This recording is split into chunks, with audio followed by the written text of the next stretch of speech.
Hello everyone, आज हमारा capacitor revision का सेकंड लेक्चर है। न्यूमेरिकल अप्रोच देखते हैं। इसमें कैपेसिटेंसेस के बारे में देखेंगे, कैपेसिटेंस का वैल्यू क्या होता है और सीरीज पैरेलल कॉम्बिनेशन किस तरह से हो सकते हैं। कभी कभी ऐसा भी होता है कि कोई लगता है कि सीरीज है लेकिन होता है पैरेलल, लगता है कि पैरेलल जैसा दिख रहा है, होता है सीरीज। डिस्ट्रीब्यूशन ऑफ पोटेंशियल और चार्ज को किस तरह से अप्लाई कर सकते हैं, जंक्शन रूल कैसे लगा सकते हैं। व्हीट स्टोन ब्रिज के केस में अगर बैलेंस नहीं है तो क्या करेंगे, बैलेंस है तो क्या करेंगे। कभी कभी हमको पता ही नहीं लगता ये व्हीट स्टोन ब्रिज है कि नहीं है, क्योंकि बहुत सारे तरीके हैं जिससे व्हीट स्टोन ब्रिज को दिखाया जा सकता है। कंजर्वेशन ऑफ चार्ज हम किस तरह से कर सकते हैं कैपेसिटर के ऊपर, और चार्ज कब तक फ्लो करेगा, क्या इक्वेशंस बनेंगे। क्लोज और ओपन स्विचेज का क्या चक्कर होता है और किस तरह से हम लोग ऑपरेट करते हैं उसमें। किसी चार्ज को अगर हम कैपेसिटर प्लेट के बीच में रख दें और उसको मोशन नहीं देना है तो किस तरह से काम होगा आगे, और क्या क्या पूछा जा सकता है। इक्वेशन ऑफ मोशन को कैसे यूज करेंगे कैपेसिटर के अंदर, कोई चार्ज को हम रख देंगे, चार्ज मूव करने लग जाएगा और किस तरह से एक्सेलरेशन आएगा और आगे हम क्या क्या अप्रोच कर सकते हैं। तो फर्स्ट ऑफ ऑल बच्चों देखते हैं कैपेसिटेंस के बारे में। तो बहुत बेसिक से शुरू कर लेते हैं। Q is equal to CV, ये हो जाएगा ना, क्या लिख देंगे Q बाई V। कैपेसिटेंस की वैल्यू आ जाएगी, लेकिन खास बात क्वांटाइजेशन ऑफ चार्ज भी लगाना कभी कभी पड़ सकता है, तो ये तुम कर लोगे बड़े आराम से। ठीक है, आगे बढ़े। देखो अगर पैरेलल प्लेट कैपेसिटर है, एरिया A का, डिस्टेंस D है प्लेट्स के बीच में, तो क्या लिखते हैं कैपेसिटेंस की value A epsilon not divided by D। ठीक है, अगर हमसे ऐसा एक्सपेक्ट किया जा रहा है कि भाई जो प्लेट्स है वो प्लेट का एरिया कुछ इस तरह से लेना है ताकि वो सर्कल की तरह हमको कैलकुलेशन में काम आए, तो किस तरह से कर सकते हैं, pi R square A epsilon nought कर लिया बाई डी। आगे बढ़े। अब देखो हमसे बोला जा सकता है कि भाई तुमने चलो कैपेसिटेंस की वैल्यू निकाल ली है ए एप्सिलॉन नॉट बाई डी करके, अब ये बताओ कैपेसिटेंस की वैल्यू निकालने के बाद तुम बताओ चार्ज निकालने, तो फिर से लगाना पड़ता है Q इक्वल टू CV, और वर्क डन बाई बैटरी बताओ, बहुत इंपॉर्टेंट है ये भी, वर्क डन बाई बैटरी बताओ। तो वर्क डन बाय बैटरी हो सकता है W is equal to charge flow by battery, इसको यूज कर लेंगे। और ईएमएफ क्या हो गया, सिंपल पोटेंशियल हो गया, जो आइडियल बैटरी के लिए पोटेंशियल दिया रहता है वही क्वेश्चन में, वही यूज कर लेंगे हम लोग। ठीक है, ये बहुत इंपॉर्टेंट होता है। और Q क्या होता है, charge phloem bye battery, charge phloem through battery, ऐसा हम लोग कर सकते हैं। ठीक है, आगे बढ़े। देखो ऐसा तुमसे बोला जा सकता है कि चलो कैपेसिटर है और एरिया को डबल कर दिया, डिस्टेंस को आधा कर दिया, क्या होगा, तो क्या लिखेंगे ए epsilon not divided by D, area को डबल कर दो, मान लेते हैं डबल कर लिया एरिया को, तो नया कैपेसिटेंस आ जाएगा ना, सी डैश बोल लो ना इसको, ए epsilon not by D, distance को आधा कर लेते हैं, मान लो अगर क्वेश्चन में दिया हुआ है तो क्या हो गया, ऊपर चला गया 4 times A epsilon not by D, तो पुराना कैपेसिटेंस आ गया 4 टाइम्स हो गया। चेंज कितना हो गया 4C माइनस C, 3C हो गया। परसेंटेज चेंज भी निकाल सकते हैं, इस तरह से जो भी चीजें पूछा जाए हम कर सकते हैं। आगे बढ़े। तो ये कैपेसिटेंसेज की बात हम कर रहे हैं। अब देखते हैं हम लोग कैपेसिटेंसेज में और कुछ सीरीज पैरेलल कॉम्बिनेशन के ऊपर देखा जाए। तो देखो बच्चे, तुमको पता होना चाहिए कि पिछले लेक्चर में भी हम डिस्कस किए थे कि सीरीज में क्या कांस्टेंट रहता है, सीरीज में चार्ज कांस्टेंट रहता है, पैरेलल में पोटेंशियल कांस्टेंट रहता है। बड़ा ही सिंपल है, करंट इलेक्ट्रिसिटी में भी ऐसा ही कंसेप्ट देखा जाता है कि सीरीज में करंट कांस्टेंट होता है, 10th में ही पढ़े हो, और पैरेलल में पोटेंशियल कांस्टेंट होता है। लेकिन इस तरह का अगर मान लो डायग्राम आ जाए तो तुम कैसे जज करोगे, मान लो बैटरी बीच में लगा दिया जाए और कैपेसिटर इस तरह से प्लेट, एक हो गया ये कैपेसिटर, ये हो गया दूसरा कैपेसिटर, ये हो गया तीसरा कैपेसिटर।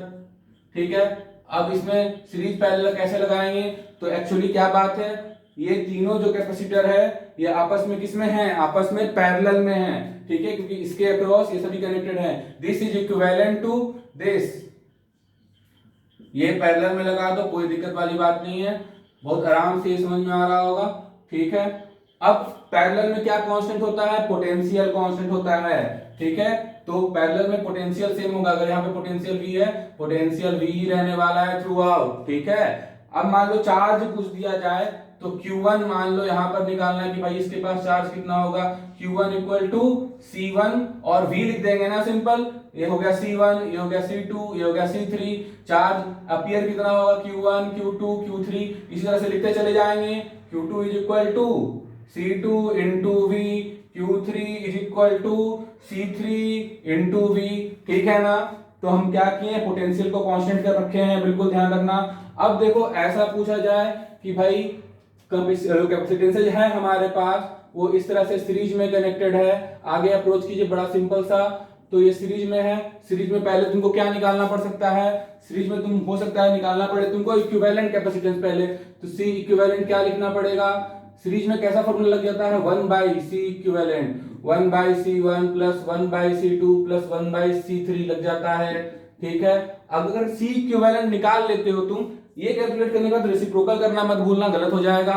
जो भी आंसर आया, मान लो इसका कुछ आंसर आ गया तुम्हारा 2/3, तो C इक्विवेलेंट क्या हो जाएगा बच्चे, ऐसा नहीं कि सब 2/3 3/2 कर लेना है, और हो सकता है कि माइक्रोफैराड में दिया रहा है फैराड में चेंज करना पड़े। अब C इक्विवेलेंट निकाल के क्या करते हैं, C इक्विवेलेंट निकाल के हो सकता है हमको चार्ज पूछा जाए यहाँ पर कि चार्जेस इस पे कितने चल रहे हैं, तो क्या लिख देंगे Q equal to C equivalent into V।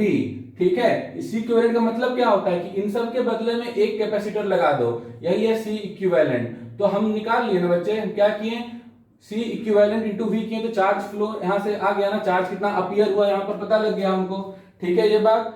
अब आगे हम क्या कर सकते हैं, मान लो हमको पोटेंशियल डिवाइड करना पड़ा कि यहाँ पर कितना पोटेंशियल आ गया है, वो भी हम कर सकते हैं। कैसे कर सकते हैं, चार्ज सेम रहेगा, जैसे कि Q1 Q2 और Q3 सबको हम बोल सकते हैं भैया ये सब होगा Q। ठीक है, तो यहाँ पर चार्ज सब पे Q Q Q आ गया, जो हम निकाल भी चुके हैं। C इक्विवेलेंट निकालकर V से मल्टीप्लाई कर दिया, तो हमारा क्या आ गया, V से मल्टीप्लाई करने पे चार्ज आ गया है। अब हम क्या कर सकते हैं, हमसे पूछा जाएगा भैया यहाँ पर बताओ पोटेंशियल क्या हुआ, यहाँ पर पोटेंशियल क्या हुआ, यहाँ पर पोटेंशियल क्या हुआ। जैसे इस बार पूछा गया था ना, यहाँ पर चार्ज क्या हुआ, यहाँ पर चार्ज क्या हुआ, यहाँ पर चार्ज क्या हुआ, उसी तरह से यहाँ पर पूछा जा रहा है कि पोटेंशियल बटेगा ना इस बार, तो बताओ ना कितना बट के पोटेंशियल कितना आएगा। तो क्या लिखेंगे, इसी फॉर्मूला की यूज करना है, Q इक्वल टू CV, तो V क्या हो जाएगा Q/C। अब भैया Q तो सेम है ना, Q1/C1। अब Q1 की वैल्यू Q ही तो है जो निकाल लिया है, तो सिंपल Q/C1 कर दो, Q/C2 कर दो, Q/C3 कर दो, आ गया क्या आया, V1 V2 और V3 आ गया। ठीक है, तो इस तरह से हम डिस्ट्रीब्यूट कर सकते हैं सीरीज और पैरेलल में भी। आगे बढ़ते हैं बच्चे, देखो हमसे अगर कुछ ऐसा सिचुएशन दे दिया जाए और पूछा जाए बताइए इक्विवेलेंट कैपेसिटर क्या होगा, तो क्या करेंगे, कुछ इस तरह का डायग्राम है हमारे पास। मान लो ऐसा इस तरह से कनेक्ट कर रखा है, ऐसे कंडक्टर कनेक्ट है, ऐसे सीढ़ी जैसा बना हुआ है बिल्कुल। ठीक है, और ये बैटरी से ऐसे कनेक्टेड है, इस तरह से कुछ ये बैटरी से कनेक्टेड है, ये वायर्स हैं इस तरह से बैटरी से कनेक्टेड हैं। ठीक है, ऐसा है। अब हम थोड़ा सा देख ले कैसा दिखाई देगा, ये कुछ इस तरह से दिखाई दे रहा है कि ये कैपेसिटर हो गया, ये भी कैपेसिटर हो गया, और ये भी एक कैपेसिटर हो गया। डिस्टेंस क्या है, मान लो ये डिस्टेंस D है, इसको B मान लेते हैं, तो ये वाला डिस्टेंस क्या हो जाएगा, ये वाला डिस्टेंस होगा बच्चे D प्लस B, और ये भी B है तो क्या हो जाएगा D प्लस 2B, ये हो गया। एरिया क्या हो जाएगा बच्चे, एरिया मान लो टोटल A है, तो ये क्या हो जाएगा A/3, यहां तक का एरिया A/3, फिर A/3। ठीक है, अब कैपेसिटर को ऐसे लिख सकते हैं, यहाँ C1 आएगा, यहाँ पर C2 आएगा, यहाँ पर C3 आएगा। C1 का वैल्यू क्या होगा, A epsilon naught by D कर लेते हैं। ठीक है, देखो A area by 3, A area, ठीक है ना, A epsilon naught by D, C1 आ गया। C2 क्या आएगा सर, A/3 है ना, देख रहे हो एरिया तो A/3 है, आमने सामने A epsilon naught by distance D plus B, फिर लिखे आगे बच्चे C3 में क्या हो जाएगा, देखो देखो A epsilon not divide by D plus 2B। Series में है कि पैरेलल में है सर, ये तो इस तरह से कनेक्टेड है ना, सेमी पोटेंशियल रहेगा थ्रू आउट, जिसका वैल्यू भी कितना होगा, V होगा, V होगा, V हो, ऐसा लिख सकते हैं। तो हम पैरेलल में क्या लगाएंगे, पैरेलल में तो ऐड कर लो ना, C इक्विवेलेंट को ऐड कर लो। C इक्विवेलेंट क्या हो जाएगा भाई, C1 plus C2 plus C3। ठीक है, सीरीज में अगर करंट इलेक्ट्रिसिटी चैप्टर में रेजिस्टेंस ऐड होता है, पैरेलल में अगर हमारा कैपेसिटर दिया हुआ है, पैरेलल में क्या करना पड़ेगा, एडिशन करना पड़ेगा यहाँ पर कैपेसिटर चैप्टर के अंदर में। ठीक है, तो ये ध्यान रहेगा तुमको। आगे बढ़ते हैं, बात करते हैं डिस्ट्रीब्यूशंस के ऊपर, किस तरह का डिस्ट्रीब्यूशन देखने को मिलता है। जैसे कि होता है ना कभी कभी कि कोई नदी होती है और नदी बाद में दो छोटी नदी में बह जाती है, ठीक है, या फिर दोनों का पानी का वॉल्यूम बढ़ जाता है दो अलग अलग नहरों में, उस तरह से डिस्ट्रीब्यूशन चार्ज का होता है बच्चे।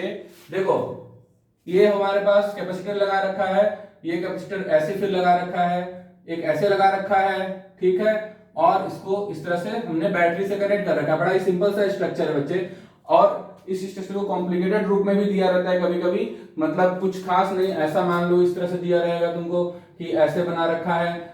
एक्चुअली ये सब वायर्स होते हैं, तो वायर्स किस तरह से भी हम ट्रीट कर सकते हैं ना, ये वायर्स होते हैं, इस तरह से बना दिया।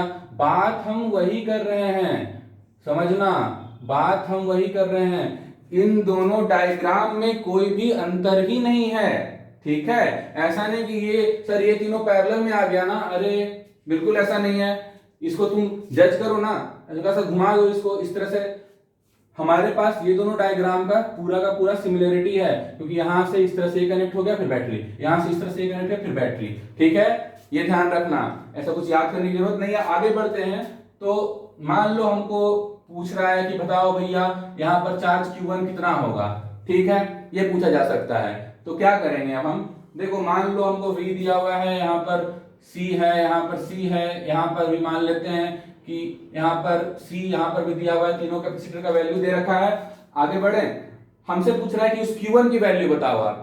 तो Q1 की वैल्यू निकालने के लिए सबसे पहले तुम अप्लाई करो स्टेप नंबर 1 कि C इक्विवेलेंट निकाला जाए।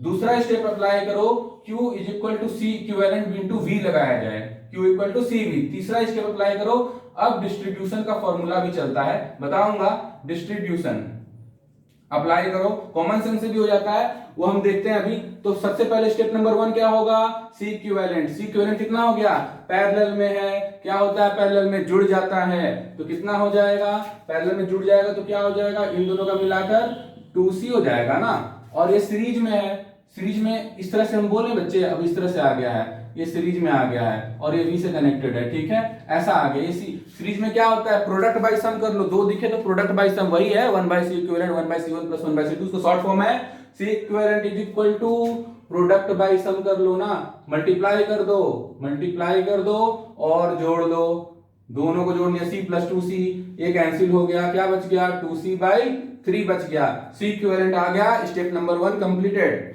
इसका भी वही आया था। आगे बढ़े, देखो अगला स्टेप क्या है, Q इक्वल टू CV लगाइए, C इक्विवेलेंट इंटू V, तो C इक्विवेलेंट तो आ चुका है, उसमें V से मल्टीप्लाई कर दो, ठीक है। ये वाला स्टेप पता लग गया कि भाई चार्ज कितना जा रहा है इधर, टोटली कितना जा रहा है, 2 ऐसा 3 इंटू V, ये हो गया Q सप्लाइड हो गया। अब नदी की धारा बटेगी, है ना, इस तरह से। अब देखो ऐसा समझना, कंज्यूमर 2 है यहाँ पर, तो होता है ना केक कटेगा सब में बटेगा, यहाँ पे तो बराबर बटेगा, तो जो Q है ना वो कितना बटेगा, Q/2 और Q/2 बराबर बटेगा, खाने वाले कंज्यूम करने वाले बराबर हैं, नदी की धारा है, दो बराबर नहरों में बटना है तो बराबर वॉल्यूम बढ़ जाएगा, ये सिंपल सी बात है। तो हम इसमें लिख सकते हैं Q1 का वैल्यू, हम समझ रहे हैं कि अभी हम मान लो सर इक्वल नहीं रहता तो क्या होता, ठीक है, फिर डिस्ट्रीब्यूशन लगाते हैं, लेकिन अभी आसान वाला देख लो ना कि क्या हो गया, Q1 को लिख सकते हैं ये Q2C/3 इंटू V जो भी आया है डिवाइडेड बाय 2, यहां पर भी वही हो गया, ठीक है, बराबर बटा। लेकिन मान लो अगर ये बराबर नहीं होता, कंज्यूमर बराबर नहीं होते, तो क्या अप्लाई करते, डिस्ट्रीब्यूशन अप्लाई करते, किस तरह से होगा देखते हैं बच्चे, इसी में देख लेंगे। पहला ये तो समझ गए ना। अच्छा यहां से कितना चार्ज बहा है, यहां से तो भाई यही बहा है 2C/3 इंटू V, कुछ भी वैल्यू होगा उसको यूज कर सकते हैं हम लोग, ये वोल्ट में दिया रहेगा, हो सकता है चार्ज की वैल्यू माइक्रो कूलम में आ सकती है, और कैपेसिटर माइक्रो फैराड में दिया हुआ है बच्चे, तो चार्ज की वैल्यू माइक्रो, देखो ना Q is equal to CV, ये माइक्रो फैराड में दिया हुआ है, ये वोल्ट में दिया हुआ है, तो माइक्रो, अब क्या लिखेंगे, farad into volt, farad into volt क्या होता है, माइक्रो कूलम हो जाएगा, कोई दिक्कत वाली बात नहीं, कूलम में चेंज करने के लिए 10⁻⁻⁶ से मल्टीप्लाई कर लेना। तो चलो ये तो हो गया अपना काम। अब बराबर नहीं है तो क्या करेंगे देखते हैं, इसी डायग्राम में देख लेंगे। मान लो हमारे पास ये तो आ गया ना 2C/3, ये तो चलेगा अपना, लेकिन यहाँ पर भी हमको देखना पड़ेगा कि कैपेसिटर को अनइक्वल करो, तो फिर से एक बार देख लिया जाए, नया क्वेश्चन देख लेते हैं, कैपेसिटर को अनइक्वल कर देंगे इस बार, तो ही तो कंज्यूमर जो है वो अलग अलग कैपेसिटी के हैं, तभी चार्ज अलग अलग बटेगा, लेकिन डायग्राम बिल्कुल जैसा बोला था वैसा ही बनाने वाले हैं। ऐसा मान लो ना, ये C है, ये 2C है, ठीक है, तो अब क्या करेंगे, इसको रहने देते हैं, कुछ भी मान लो, C मान लो, हमको तो इसमें देखना है ना डिस्ट्रीब्यूशन। अब यहां से चैलेंज शुरू होता है, बहुत लोगों को दिक्कत है इस चीज में। देखो यहां पर पोटेंशियल हमारा V है, और पहला स्टेप दूसरा स्टेप तो बिल्कुल सेम चलने वाला है, तीसरा स्टेप के बाद देखेंगे क्या करना है। तो पहले क्या करेंगे, C इक्विवेलेंट जोड़ लें, क्या पैरेलल जोड़ लेते हैं, क्या हो जाएगा C plus 2C 3C, parallel जोड़ दिया, प्रोडक्ट बाय सम करेंगे इसके साथ, किसके साथ, इसके साथ प्रोडक्ट बाय सम, जो भी जोड़ के आया है इसका रिजल्ट। देखो डायरेक्ट थोड़ा सा कर रहा हूं, यहाँ पे समझ सकते हो क्योंकि पिछले बार यही किया था, प्रोडक्ट डिवाइडेड बाय इन्हीं दोनों को जोड़ना होता है, सम कर लो, ये कैंसिल हो गया, 3C/4 आ गया। चलो भाई हम तो टाइम वेस्ट नहीं करेंगे, C इक्विवेलेंट क्या हो जाएगा, 3C/4 इंटू V हो जाएगा, खत्म हो गई बात। अब लगाएंगे डिस्ट्रीब्यूशन, डिस्ट्रीब्यूशन के लिए बच्चे यहाँ पर Q1 और यहाँ पर Q2 लिखेंगे, क्योंकि दोनों अलग अलग हो गया ना, और यहाँ से कितना जा रहा है, यहाँ से सप्लाइड है Q। अब इसको डिस्ट्रीब्यूट करने का एक सिंपल सा तुमको फंडा बताता हूं, जो कि तुमको हर बार काम आने वाला, चाहे करंट इलेक्ट्रिसिटी हो, चाहे पोटेंशियल डिवाइड करना हो, और भी अलग अलग चैप्टर में मैथमेटिकल टूल्स है। देखो यार होता क्या है ना, तुमको पता है ना कि पोटेंशियल दोनों का सेम ही रहने वाला है, ये वाला, हाँ ये अलग बात है कि ये V है तो ये V1 हो जाएगा और ये V2 हो जाएगा, लेकिन इसके लिए भी V2, इसके लिए भी V2, दोनों के लिए V2 होगा ना, ठीक है। तो ऐसा लिख सकते हैं। अब इसी से हमारा दिमाग बहुत सही डायरेक्शन में चलेगा, क्योंकि Q is equal to CV होता है, ठीक है। अब ये V मान लो, इस वाला V2 हो गया, मान लो कि कांस्टेंट हो गया ना बच्चे, कांस्टेंट हो गया, तो हम बोलेंगे कि Q is proportional to C, क्योंकि V तो कांस्टेंट है। अब बस यहां से शुरू हो जाता है खेल, Q1 by Q2 is equal to C1 by C2, ठीक है। ये चीज लिख लो, हमेशा नॉर्मल सी बात हो रही है, नॉर्मल सी मैथमेटिक्स की बात हो रही है। अब ट्रिक बता रहा हूं, ऐसा लिख लोगे ना, +1 कर लेना, फॉर्मूला एक बहुत प्यारा सा बन जाता है। +1 दोनों साइड खुद से कर लो, क्या हो जाएगा, Q1 plus Q2 divided by Q2, यहां पर C1 plus C2 divided by C2।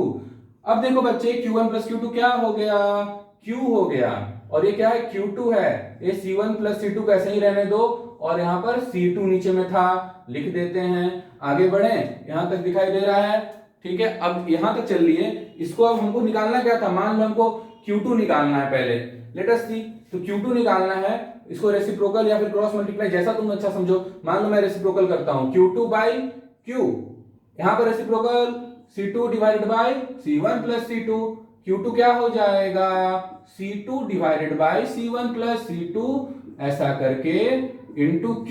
अब ये पैटर्न ऑब्जर्व करके हम समझ सकते हैं कि Q1 अगर निकालना था तो Q1 क्या हो जाएगा, Q1 हो जाएगा, बिल्कुल सही सर, यहाँ पर 2 आया है ना, इस बार क्या करेंगे 1, ठीक है, और नीचे में दोनों को जोड़ो और यहाँ 4 से मल्टीप्लाई कर दो टोटल। अच्छा चार्ज कहां से, सर हमने 4 से निकाल रखा है, ये Q को यहाँ पर रख दो ना, Q टोटल निकाल रखा है, तो आंसर निकालें क्या इसका, Q1 कितना आ जाएगा, C1 तो C है, C1 plus C2, C plus 2C, लिख दें C प्लस 2C, और साथ में चार्ज मल्टीप्लाई करिए, ये हो गया चार्ज 3C/4 इंटू V।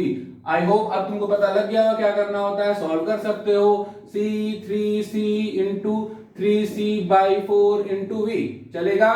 इसको हटाओ, यहां पर क्या आ गया, CV, जैसे Q इक्वल CV होता है ना, 4 आ गया बच्चे, ठीक है। और यहां पर कभी इस तरह से निकाल सकते हैं, तो अपना काम हो जाएगा, कहने का मतलब। अब तुमको एक ट्रिक बताता हूं कि दो चीजें प्रोपोर्शनल थी ना, Q प्रोपोर्शनल टू C था ना बच्चे, तो देखे ना बराबर बराबर आया, ठीक है। यही तो ट्रिक है कि प्रोपोर्शनल है तो दोनों सामने सामने वाले एक साथ आएगा, अगर इनवर्सली प्रोपोर्शनल है तो कुछ और हो जाता है, वो भी हम बात करेंगे, ठीक है। अब देखो पहले ये तो हमारा कंफर्म हो गया, प्रोपोर्शनल आए तो हमेशा क्या करोगे, यही काम करना है कि ये फॉर्मूला बहुत याद रखो, काम हो जाता है हमारा।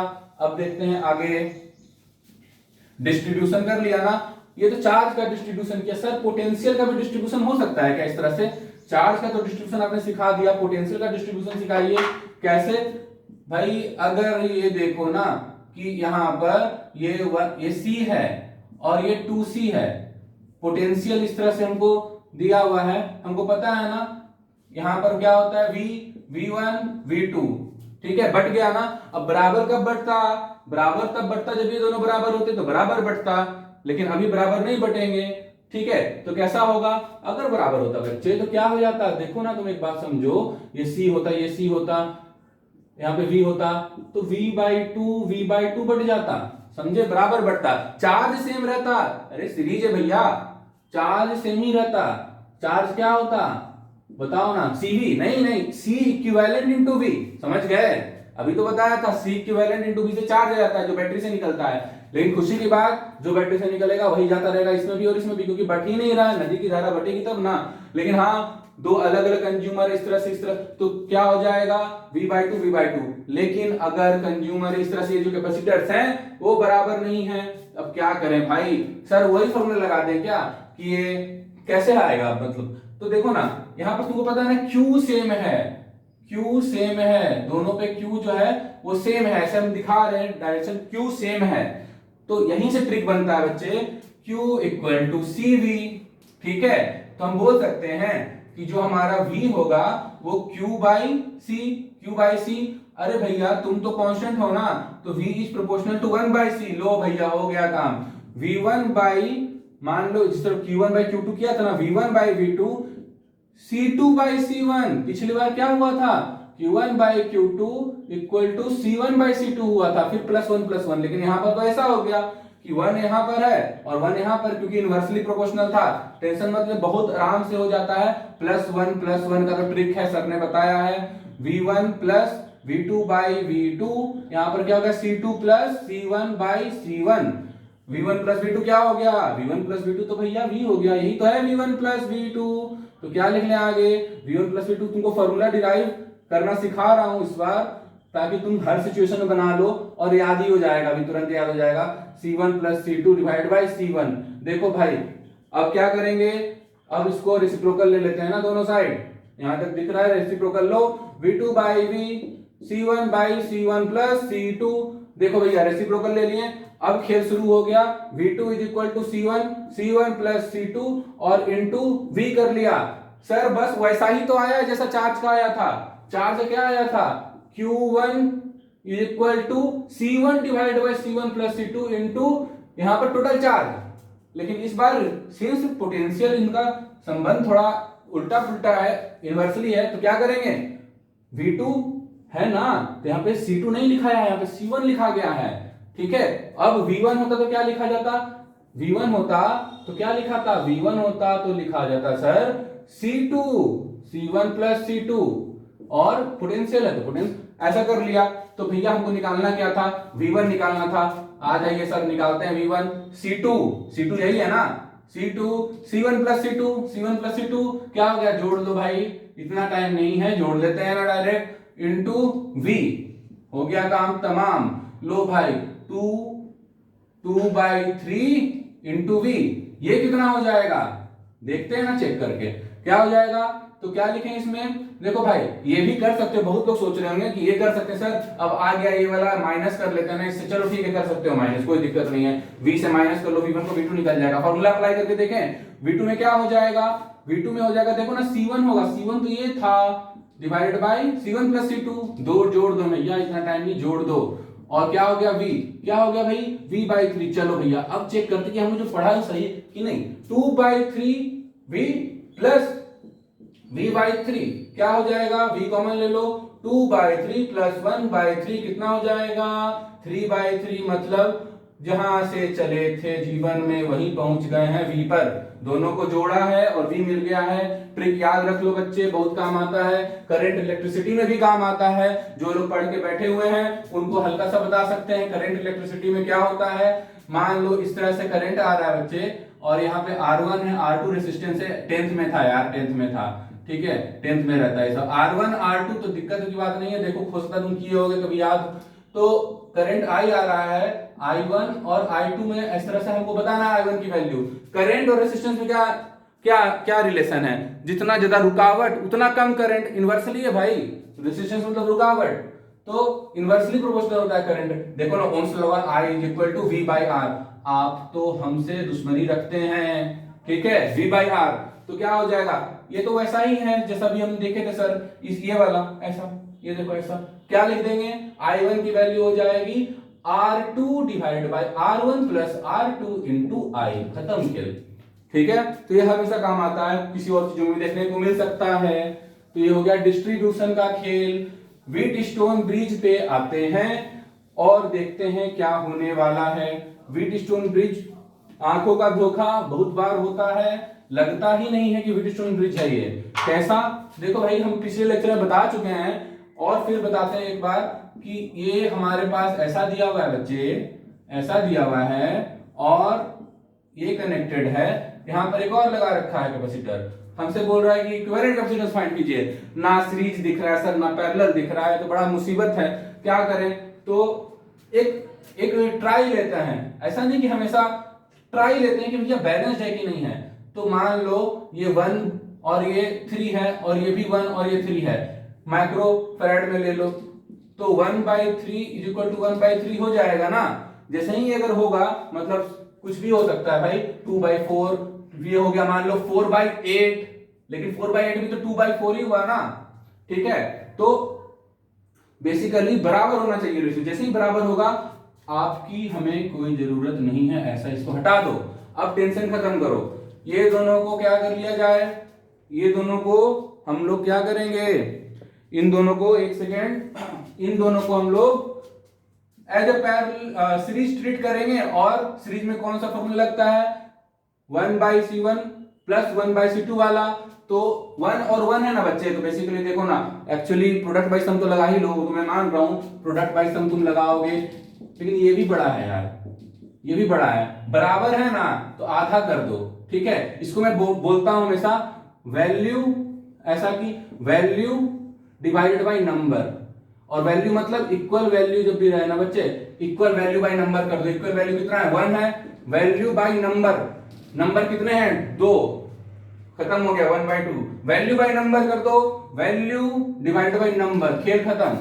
नंबर कितने हैं, कितने कैपेसिटर हैं, तो 3 हैं, तो इस तरह से वैल्यू बाय नंबर हो जाता है। अब देखो बच्चे, ये आ गया 1/2, ये आ गया 3/2, और आप दोनों में क्या संबंध है, इस तरह से हम देख सकते हैं कि ये दोनों तो पैरेलल है, जुड़ जाएगा, जुड़ जाएगा, तो क्या हो जाएगा 1/2 प्लस 3/2, यहां पर 2 आ गया, 1 plus 3 equal to 4/2 equal to 2 microfarad हो सकता है। ये इक्विवेलेंट कैपेसिटेंस आ गया ना व्हीटस्टोन ब्रिज, अगर बैलेंस है तो काम तमाम। देखो बच्चे, ये तो तुमको देखने में लग रहा था कि चलो व्हीटस्टोन ब्रिज की जैसा है, कभी कभी आंखों का धोखा खतरनाक वाला होता है, पता ही नहीं लगेगा कि व्हीटस्टोन ब्रिज है। देखते हैं कैसे, लेट अस सी। तो एक तो ये बना दिया, अब सभी में बनाऊंगा यही डायग्राम बनाने वाला हूं, उसको 5 भी बोल दूंगा, यही डायग्राम बनाने में, इसको तो हटा दिया ना, कोई मतलब नहीं है यार इस 5 का, हटा ही दिया इसको, इससे कोई चार्ज फ्लो नहीं करता है। बेसिकली कंसेप्ट ये होता है कि इन दोनों का पोटेंशियल से हो जाता है, पोटेंशियल डिफरेंस से चार्ज फ्लो नहीं करता है, लेकिन वो डेरिवेशंस की बात होती है, बस तुमको ध्यान तो रखना पड़ेगा थोड़ा सा यहाँ पर, और हम अभी देखेंगे जब जरूरत पड़ेगी तो आगे के लेक्चर्स में। देखो यहाँ पर कि इसको हम ऐसे बोल सकते, तार है भाई, तार है, वायर है, इसको ये क्या कर रहा है यहाँ पे, ऐसे इसको ऐसे दबाओ ना, इस तरह ऐसे कर दो, ठीक है, कोई फर्क नहीं पड़ता है। तो मैं इसी का डायग्राम बना रहा हूं इधर, लो भाई, कोई दिक्कत की बात ही नहीं है, बर्फी खाओ आराम से, ठीक है। ये देखो, एक ही बात है भाई, एक ही बात है, कुछ दिक्कत नहीं है, घबराना नहीं है कि ये तो ऐसा नहीं देखा था जीवन में कभी। अच्छा, तार है, मैंने बोला तो तार है, तो भैया ये जो तार है ना, और इन दोनों के पीछे पूछा हुआ है, ये भी तो तार है। अब ये तार बड़ा भी तो हो सकता है, मतलब लूज हो सकता है ना, लूज हो गया भैया तार, बहुत लूज है, ढीला ढाला तार है ना, लूज हो गया तार, तार इतना लूज होगा कि इसको बाहर निकाल दो खींच के, देखो देखो, घबराना नहीं है, खींच के बाहर निकाल दो इस तरह से।